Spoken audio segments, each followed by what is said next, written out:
This is a diphthong, a double vowel sound. The shape the mouth makes changes from the beginning of the sound to the end. It's pronounced ear. Did you notice how the shape of my mouth changed from the beginning to the end of the sound? Listen and watch.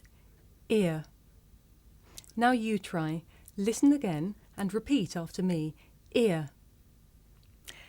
Ear. In fact, this is the same as the word ear, which you hear with. Now here are some words with this sound in them. Near, here, weary. Now you try. Listen again and repeat after me. Near, here, weary. Good.